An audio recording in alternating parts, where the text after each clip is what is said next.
the time, pre-med academic advisor, and pow! His swarthy, exotic beauty had hit her like that sedan had nearly hit her. That had been a year ago, and since then she'd come to love Rosa like family. As for Carlos, well, she wouldn't say she loved him like family, but she certainly felt something for him, something her Bio 101 textbook had called a biological imperative. That is, the overwhelming and intrinsic compulsion to mate. Or, in layman's terms, the need to get it on. Jesus Cristo, he cursed now, dragging her away from her heated thoughts. Are you okay, chamaca?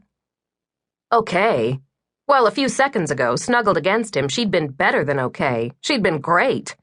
But now he'd gone and called her chamaca, which Rosa said was slang for little girl, driving home for the bazillionth time that he viewed her less in terms of a willing bed partner and more in terms of a pesky kid sister. So now it was safe to say she was pretty far from okay. I'm fine, she lied, bending to grab her dropped belongings, slapping her hand down on the sheaf of enrollment papers when they caught the wind and threatened to blow into the street. Thanks for that save, by the way. A bad case of road rash would have seriously put a damper on my day. Not a problem. He squatted next to her, helping her stack her books. She couldn't help but notice how tan his hands were compared to hers. Just imagine how we might look together naked, his warm brown skin contrasting against my paleness.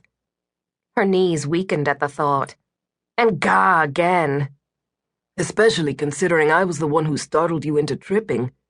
No, that wasn't your fault. I'm just clumsy, she assured him, leaving off whenever you're around from the end of the sentence. Are you sure it's not all that sangria you guzzled last night at the drama club's little fiesta? Hangovers can be a bitch. You were there? She found that hard to believe. Not only had it been mostly underclassmen at the party, but it also seemed impossible she could have missed him. When Carlos Soto entered a room, or in the case of last night's party, an abandoned warehouse, everyone knew. He just had a way, a presence about him that seemed to command attention. Case in point. When she glanced up to discover that damn irresistible dimple of his winking at her, every cell in her body came to a hard stop like her father's Old English setter did when he spotted a squirrel. And like that dog, she was pretty sure her whole body was now quivering. Does he even know he's doing it? Probably not, she decided, which made it worse. I just stopped by for a second to pick up a friend who found himself in need of a designated driver, he explained.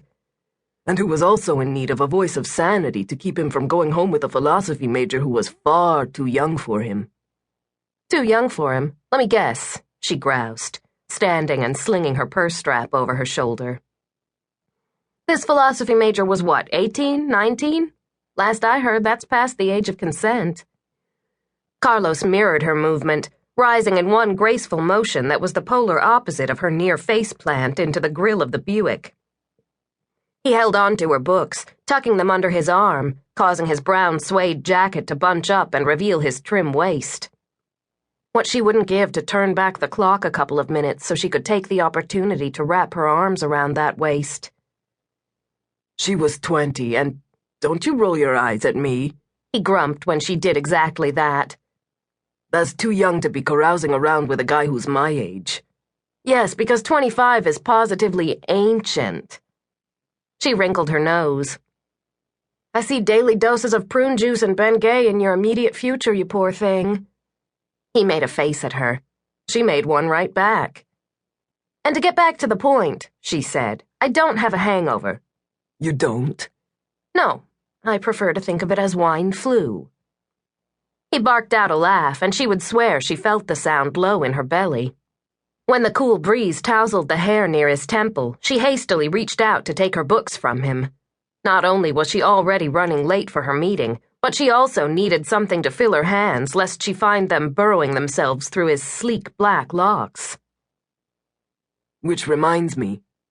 He glanced toward one of the 3 Secret Service agents who had melded back into the landscape the instant it became clear she wasn't in danger of falling into the street. What's the matter with your security detail? Don't they know better than to let you drink? You're underage. Do I need to have a talk with them? Oh, geez. It was bad enough.